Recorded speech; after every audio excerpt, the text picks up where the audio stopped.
حسن بديع، لأنه بالتأكيد هيكون عنده إضافات في هذا المجال.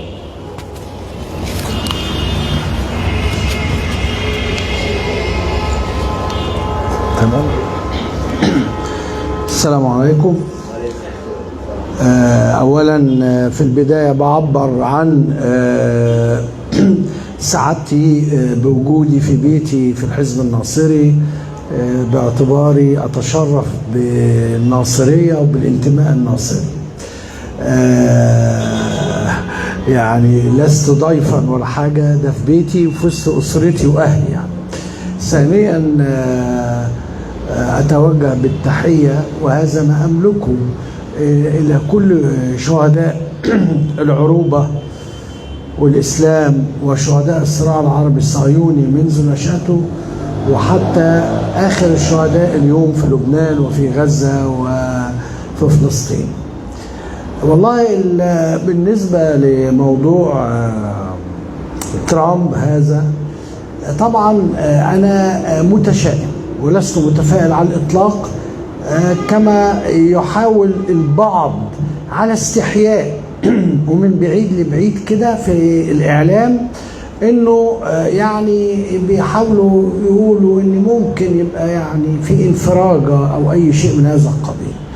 الحقيقة أنا على العكس تماما وعن نقيض ومتشائم للغاية، وأرى أن الصراع العربي الصهيوني سوف يتصاعد ويصل إلى مراحل خطيرة بدءا من شهر فبراير المقبل، وفبراير تحديدا لأن ترامب سوف يستلم الحكم رسميا في يناير، وأعتقد أنه هيبدأ في تنفيذ برنامجه الانتخابي أو وعوده الانتخابية اللي قدمها، وعلى هذا الأساس تم القبول به وإنجاحه في الانتخابات الأخيرة.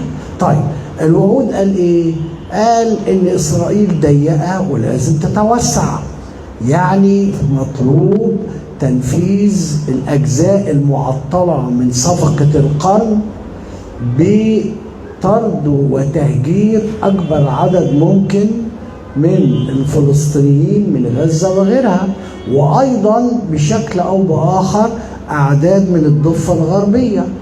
ومطلوب أن يعني يتم إخلاء أكبر عدد ممكن من الأراضي العربية سواء في فلسطين أو في لبنان، وبداية مراحل أخرى ربما تكون قد تأخرت قليلا بفضل المقاومة الأسطورية التاريخية العظيمة التي سوف يتوقف عندها التاريخ كثيرا في غزة ولبنان واليمن والعراق وسوريا وإيران وكل الأقطار التي تقاتل وتدافع بشكل أو بآخر في قضيتنا المصرية، قضية الصراع العربي الصهيوني، وهي الأماكن المنتظر أن يتم فيها هذا الأمر في تقديري. وعلى رأي السيد عمرو موسى في حواره الأخير من يومين ثلاثة اللي قال فيه أن الدور على مصر والسعودية لاقتطاع بعض الأراضي منهم وفقا لإسرائيل الكبرى، وأنا بقول له والأردن لابد من إخراج أكبر عدد ممكن من الفلسطينيين ودفعهم إلى الأردن ليكون الوطن البديل. وإذا استمر الملك عبد الله على موقفه فسوف يتم الإطاحة بالملك عبد الله انقلابا أو اغتيالا. والكلام ده مش سر، والله لا سر حربي ولا غير حربي، ده كلام معلن بوضوح في الإعلام الإسرائيلي بجاحة منقطعة النظير. وحتى مسؤول الإعلام الإسرائيلي ضابط الموساد اللي مصدرينه للرأي العام العربي وبينزل على طول يوميا تويترات باسم الحاخام، وهو صديق لمحمد بن سلمان على فكرة. الحاخام ده راجل ما بيكذبش يعني أو ما بيخبيش، بيقولها صريحة، بيقول لك لو مصر والأردن ما تعادلوش معانا احنا هنتصرف معاهم، ويا عبد الله هنشيلها خلال شهرين ثلاثة وهنجيب واحد فلسطيني معاه الجنسية الأمريكية ومقيم في أمريكا وبتاع وهيبقى رئيس جمهورية. ايا كان الكلام اللي بيقوله هو او غيره، مدى مصداقيته ومدى قدرتهم على تنفيذه، لكن هو بيكشف التوجهات والنوايا ان لا، هم عندهم مراحل اخرى معطله يجب ان تتم من اسرائيل الكبرى ومن حلم النيل للفرات، ولما لا، هم في مرحله تاريخيه غير مسبوقه، فرصه ذهبيه تاريخيه نادره لم تتاح او تتوافر للكيان الصهيوني من 48 للنهارده امام امه عربيه كسيحه لا تملك من امرها شيء، لا حول ولا قوه لها، حكامها زي ما احنا شايفين حاجه بالغه السوء والرداءه، وبعضهم مشارك ومتواطئ مع العدو الصهيوني في عدوانه. يعني دي فرصه ذهبيه، هيلاقوا كده فين يعني؟ فإذا لم يحققوا أكبر قدر ممكن من أحلامهم وأطماعهم واستراتيجيتهم وخططاتهم التوسعية، في هذه المرحلة بالذات الذهبية إمتى هيحققوها؟ يبقى مش هيحققوها. فالراجل ترامب قال لك بصريح العبارة وبوضوح، قال لك أنا إسرائيل ضيقة ولازم توسع يا جماعة وضاقت بسكانها. وبعدين إسرائيل بدأت مهمة ما ينفعش ما تنهيهاش، لازم تنهيها. هو الراجل قال كده بوضوح كاملة. يا عم إيه المهمة؟ المهمة المقاومة هي بتضرب وبتخلص وبتصفي على المقاومة العربية ككل، سواء مقاومة فلسطينية أو لبنانية. فما ينفعش يقف الحرب أو يقف القتال بدون ما أخلص مهمتي اللي بدأتها، وهي تصفية المقاومة والإجهاز عليها. إذا هو عنده مهمتين تحقيقا وتطبيقا لمصداقيته مع العدو الصهيوني. هو يعلم ان الكلام ده هو اللي جابه رئيس لامريكا، ويعلم جيدا انه لن يبقى رئيسا لامريكا يوما واحدا سوف يتم الاطاحه به اغتيالا او باي خدعه او باي تمثيليه زي اللي عملوها ووترجيت لنيكسون، ولا اللي هددوا بيها بيل كلينتون، ولا اي حاجه، ولا كان ما انا قلت اغتيالا. يعني لو الراجل تراجع لحظه عن تنفيذ ما تعهد به. وبالتالي يعني انا متشائم للغايه. ترامب الدوله الامريكيه العميقه اللي متسيطر عليها تماما من الصهيونية الماسونية العالمية، يعلم جيدا ان هي اللي اسقطته في الانتخابات اللي فاتت، وهي اللي اتت ببايدن، وهي اللي زورت الانتخابات ضده، وهي اللي شغلت له اكتر من قضية جنائية، ولحد اللحظة دي هو متسلط عليه سيف قضية جنائية تنظر في نيويورك حتى هذه اللحظة، ولم يتم حسم الامر. يعني ممكن يبقى رئيس امريكا ومدان جنائيا ومحكوم عليه، مهزله كبرى. وبالتالي والمحلفين على فكره ادانوه خلاص، يعني يبقى القرار، يعني شغل على اعلى مستوى، اهو ندوس على الزرار يطلع القرار ونخلص منك، ان المحلفين ادانوه بالفعل. وبالتالي علينا الا ننتظر خيرا. قد يكون هذا الكلام بايخ ودمه تقيل المفروض ما قالوش، لكن دي الحقيقه والواقع من وجهه نظري.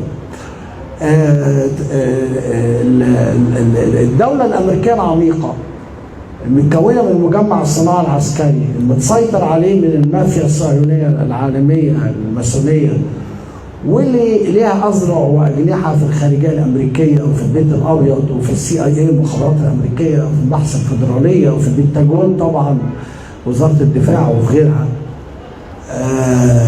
هي المتحكمه في القرار الامريكي. علينا الا ننخدع كثيرا مع المظاهر والتمثيليات العديده اللي بتتقدم في الاعلام والشو اللي بيتعمل في الانتخابات. لكن هذه الانتخابات، على فكره الانتخابات في العالم كله على فكره كلها بتدار بشكل او باخر بواسطه الدوله العميقه. في كل دوله عندها دوله عميقه، في كل بلد عندها دوله عميقه حسب ما تراه الدوله العميقه والقوه المسيطره عليها. وعلى فكره العالم كله بيتساوى في كده، دول عالم ثالث زي حالتنا ودول بيقال عليها انها متقدمه ولا بتاع في اوروبا وامريكا، يعني طبعا في مساحات من الديمقراطيه والليبراليه ومش عارف ايه والكلام، لكن في النهايه الامور كلها محكومه بشكل او باخر بحيث تمشي مع الاستراتيجيه العامه للدوله. ومع الاستراتيجيه الكونيه بتاعتها. يعني ايا كان، فهو النهارده ترامب جاي على هذه الارضيه.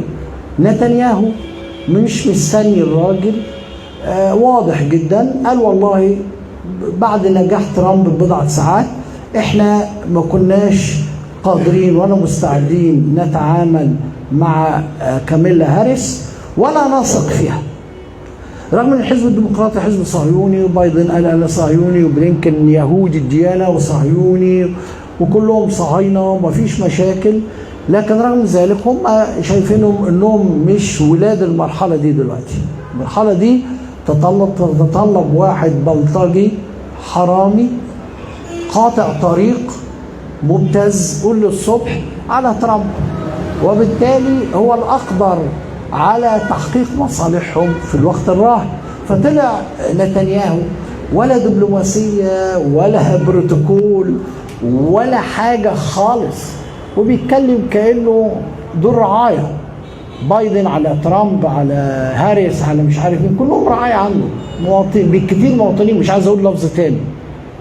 فقال لك والله احنا ما كناش عندنا استعداد نتعامل مع الست دي، لان احنا ما بنثقش فيها، ما بنثقش في قدرتها على تحقق اهدافنا اللي احنا عايزينها. ده اللي ما قالوش بنسبه 100% ولا 1000% كمان، على الاقل من باب الضعف الانثوي. يعني ان مهما يكن اي ست مهما كانت متوحشه فيها قدر من الرقه والانسانيه وحاجات كده. فكان الراجل واضح جدا. وبعدين امبارح نتنياهو شغال ضغط، الراجل ما بيقفش، يعني الراجل عارف هو بيعمل ايه. قال لك والله انا اتصلت بترامب 3 مرات خلال الفتره الاخيره قبل الانتخابات دي مباشره واتكلمت معاه. يعني ما فيش رسائل اكتر من كده ولا اوضح من كده. وتكمله لهذا الامر، وزير الشؤون الاستراتيجيه الاسرائيلي زار اليوم واشنطن عشان يتفق على الترتيبات المقبلة. وزيارته مش عشان يقابل الإخوة اللي في البيت الأبيض اللي هيمشوا خلاص قدامهم 40 يوم ولا حاجة ويتكلوا على الله ولا 50 يوم، لا، هو عشان يرتب الأمور مع الإدارة الجديدة اللي بتنتمي للحزب الجمهوري وكلهم صهاينة وكلهم يهود. والأهم من كده ونقف عندها، إني أعلن النهاردة، مفيش حاجة بتعلن كده عبثا، مفيش حاجة بتتقال كده، يعني كل شيء مخطط بدقة. ولما بيتم تسريب حاجة من دولة عصابات بالذات زي كان الصهيوني، أو من دولة ماسكة نفسها شوية ودولة يعني بالمقاييس السياسية والعسكرية وكده دولة قوية ومحترمة زي أمريكا أو بريطانيا، الكلام ده ما بيبقاش عبث، مفيش حاجة اسمها تسريب. هم عارفين هم بيخرجوا إيه بالظبط والصالح مين والهدف منه إيه وهيحققوا من وراء إيه. فهم النهارده سربوا خبر ان نفس الراجل ده وزير الشؤون الاستراتيجيه الاسرائيلي اللي النهارده في واشنطن كان الاسبوع الماضي في زياره سريه لروسيا، واسرائيل اعلنت عليها النهارده منذ ساعات قليله. دي ترتيبات كونيه بتتم النهارده على مستوى كوكب الارض. الهدف منه ايه؟ اوقف استنزاف الغرب، اوقف استنزاف الناتو اللي بيلاقي هزيمه حقيقيه في اوكرانيا، احمي ما تبقى من اوكرانيا واحافظ على استمرارها وسيادتها ووجودها، ارضي الروس واقدم لهم اللي هم عايزينه. احنا عارفين ان ترامب ده علاقته وثيقه جدا بالاداره الروسيه من ايام ما كان اسمها الاتحاد السوفيتي. يعني حتى في الاعلام الامريكي بيقولوا عليه ده عميل للكي جي بي، ده مش النهارده، ده من زمان، ده من 10 سنين بيقول لك رجل الكي جي بي وعميل الكي جي بي وحاجات كده. فلدرجه ان الروس بسذاجه شويه في المعركه دي الاخيره قال لك والله احنا ما بنأيدش ترامب، ده احنا بنأيد ميسيس هاريس، يعني مفهوم المخالفه قال يعني كده كلام مضحك يعني. فانا رايي الشخصي، طبعا ما فيش معلومات طالعه عن زياره وزير الشؤون الاستراتيجيه لموسكو السريه اللي اسرائيل تعمدت انها تعلن عنها اليوم. ما فيش غير انا في تقديري هو اتفاق مع روسيا، وهو قال الراجل في دعايته الانتخابيه وحملاته انا هخلص مشكله اوكرانيا دي، وفعلا انا رايي ان مشكله اوكرانيا هتخلص في فبراير الجاي برضه. احنا يا روسيا يا بوتون يا صديقنا، انت عايز ايه؟ مش عايز قواعد للناتو في اوكرانيا؟ اوكي. مش عايز صواريخ نوويه تهدد موسكو في اوكرانيا؟ اوكي. انت عايز ما يبقاش فيه اي خطر ولا تتعمل قاعده امريكيه في اوكرانيا؟ اوكي. زيلينسكي اليهودي هنمشيه ويجي يقعد في بيته اللي اشتراه هنا في الجونه عند نجيب ساويرس صاحبهم وحبيبهم، واخد فيلا عنده في الجونه، ينزل يقعد عندها ويلعب كوره ويحضر مهرجان الجونه السينمائي، وهو ممثل اصلا كوميدي وحاجات كده، وبيرقص كويس، بيعرف يرقص على فكره. ف بيرقص، ده بيرقص شرقي، بيلبس ملابس شرقيه، وعندي صوره له لابس ملابس شرقيه، بدله راس شرقي. هو يجي الجونه وخلصنا المشكله وضمننا الامور مشيت بين روسيا واوكرانيا، وحافظنا ده اداله مصالحه، وخلينا اوكرانيا امريكيه وطبع الغرب من غير ما تخش في الناتو واتفقنا. طيب ده ببلاش؟ لا مش ببلاش، انا في رايي انه مش ببلاش، لكن انا في رايي ان هذا الاتفاق قد يكون له جزء مكمل، وهو انت يا روسيا زعلانه خايفه على القاعدتين بتوعك اللي في سوريا، انا مش هقرب من سوريا. انا يعني ارى ملامح هذا الاتفاق الاستراتيجي الكوني. انا مش هقرب من سوريا وهسيب لك القاعدتين بتوعها وماليش دعوه، وانا هشتغل مؤقتا دلوقتي على غزه ولبنان وما يتيسر. وما يتيسر دي على فكره تشمل مصر والسعوديه، يعني او يمكن تشمل مصر قبل السعوديه، مش زي ما عمرو موسى قال. انا رايي ان مصر قبليها. ليه؟ هم بقالهم دلوقتي شهرين ثلاثه بيبنوا منشآت عسكريه وخرسانيه في محور صلاح الدين، واستحكامات ودفاعات وحاجات تحت الارض وحاجات فوق الارض. هو بيجهز نفسه، وممكن في لحظه نصحى نلاقي يعني عمليات اجراميه بتستهدف دفع اعداد ضخمه جدا من الفلسطينيين بالقوه وتحت النيران الى سيناء، بحيث يفرض عليك اما ان تتراجع وتسكت او تشتبك او ياخد اراضي، او يعني ده وارد بشده.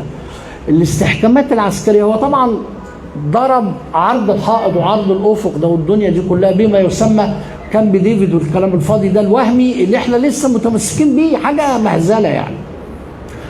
رغم ان ما بعتناش سفير للكيان وما اعتمدناش ورق السفير الجديد، هذا موقف ضعيف ولا يكفي ومرفوض يعني. انما في النهايه هو خلاص، هو مجرد وجوده في محور صلاح الدين ده، مجرد دخوله رفح، هو انهى كامب ديفيد وانهى كل الاتفاقيات، وانهى اتفاقيه فيلادلفيا دي بتاعت 2005 اللي عملها حسني مبارك، كل ده منتهي تماما يعني.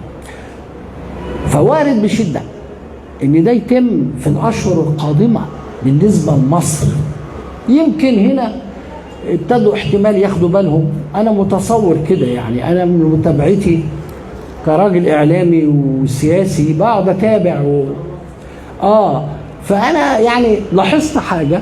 مناورات عسكريه، سيبك من المناورات، ما المناورات دي شغاله طول السنه، ده شغلهم، ما بيعملوش بقى مهزله، ده شغلهم يعني. فهو وممكن مناورات معلن عنها وغير معلن عنها، يعني ده شغله، كل واحد بيشوف شغله. بس هو اللي انا توقفت عنده، وان كان غير كافي بالمره وغير مقبول بالمره، ان حدث نوع من انواع التغيير الطفيف الذي لا يتعدى في رايي 5% في الاعلام الرسمي الحكومي. متمثل في ايه؟ متمثل اللي كل 10 دقائق يقطع البرامج ويجيب لك الفرقه المدرعه الخمسه ومعاه نشيد ولا اغنيه وطنيه ولا الفرقه الرابعه. معلش انا راجل مدني مش عسكري يعني، ما دخلتش الجيش اصلا، ف على قد المعلومات العسكريه. ويجيبها كل 3-4 دقائق وبتاع يعني. هو حتى انا ما كنت بتكلم مع بعض الاصدقاء من قيادات التلفزيون، بقول لهم يعني ايه الحكايه، يعني واخدين حبوب الشجاعه ولا ايه بعد 40 سنه ولا؟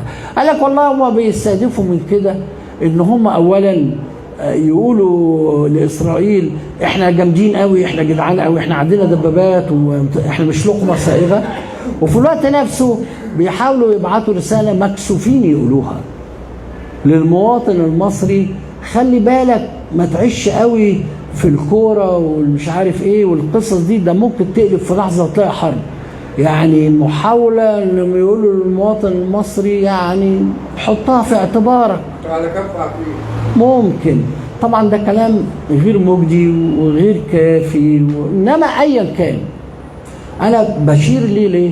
لاني لا، هو معروف ان احنا في خطر جسيم، ويمكن حصل نوع من انواع الغضب شبه الرسمي من السعوديه ومن مصر على عمرو موسى لانه قال هذا الكلام، وناوي ياكد عليهم الخميس الجايه كمان في الحديث الثاني اللي جاي في مصر اليوم، وناوي ياكد عليه في التلفزيون اليمني الاسبوع اللي بعده.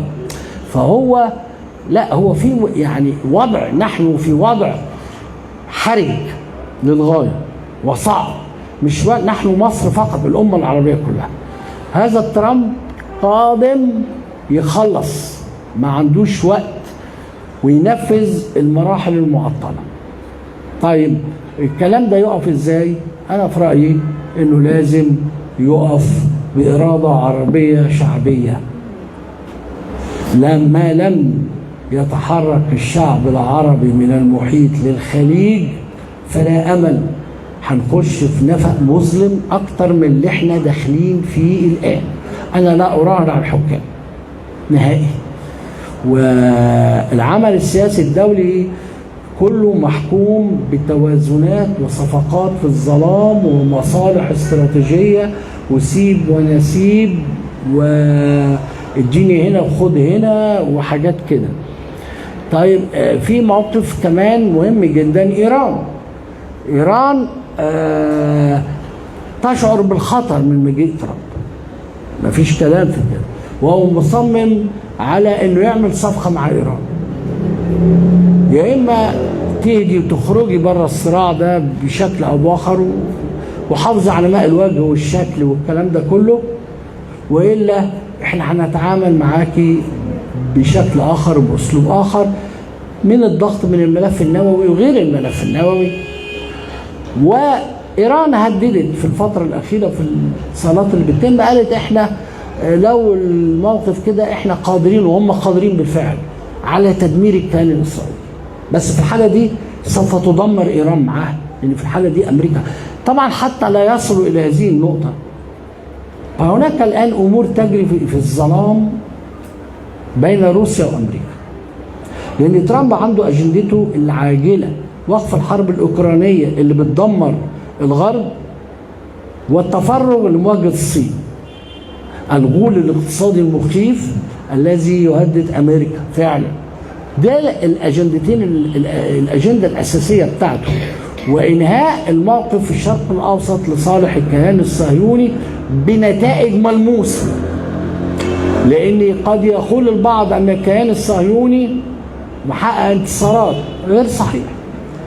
كان الصهيوني لحد النهارده مقتول 15 جندي اسرائيلي منه النهارده قبل ما اجي منين؟ من المسافه صفر في غزه، من المسافه صفر، يعني مواجهه وجها لوجه بيني وبينه ربع متر، يا ضربه سكينه يا ضربه طلقه يا ضربه سمكي يا ضربه، من المسافه صفر. اذا انت بتواجه حرب استنزاف، حرب شوارع، وانت مش قادر تسيطر رغم كل ده، ورغم استشهاد القاده واستشهاد البطل السنوار انت مش قادر لحد اللحظه دي تسيطر على غزه. وطبعا لبنان ما شاء الله الصواريخ النهارده نازله ترف على حيفا والمطله ومش عارف ايه، شغالين كل يوم الله ينور. فبالتالي دي يعني بانوراما عامه للموقف، نخرج منه بايه؟ انا قلت شويه معلومات كده، انما نخرج منه ان واحد، ان لا نتفائل خيرا بترامب. ترامب مش جاي عشان يعمل حل سلمي او يوقف الحروب، ترامب جاي يخلص على المقاومه ويحقق مساحه اضافيه جديده لاسرائيل، لا بطرد الفلسطينيين من اهلهم يا بضم مساحات جديده. ترامب جاي يضغط بشده لكي يحقق مكاسب له وللكيان الصهيوني على الدول الصديقه له، مصر والسعوديه والاردن. اما الامارات هو غضبان عليها، الامارات مش محسوبه عليه، والامارات محسوبه على اسرائيل اكتر، ومشكله تانية. وجاي مستعد يعمل صفقه مع ايران يترك لها نفوذها في العراق وسوريا ويعمل صفقة مع روسيا في موضوع أوكرانيا مقابل أنه يحقق مكاسب لإسرائيل. أيا كان، ما لم تكن أنت كأمة عربية قويا متماسكا قادرا أن تلعب بقوة في هذه الغابة وأن تحقق مصالحك أو الحد الأدنى منها، هتروح في الطوفان، مفيش هزار. فأنا شايف إن دي لحظات حرجة، لأنهم أتوا بالبلطجي الصهيوني عشان ينهي الفيلم، ينهيه بانتصار البطل وخلصنا. فدي الصورة العامة. ترامب خطر جدا على الأمة العربية، وقد لا يمتد به الوقت ليقضي 4 سنوات كاملة. قد يتم اغتياله بعد أداء مهمته، أو قد يتم إبعاده. وهناك احتمال أقل، محدش يقدر يستبعد أي احتمال، إنه لو الظرف تطلب يستمر ال4 سنين ويدوا له 4 سنين كمان، يعني يبقى الرئيس الأمريكي الوحيد اللي قعد 12 سنة. فكل شيء يمكن إخضاعه وتطويعه لمصالحهم الأساسية التي تحسم الأمور.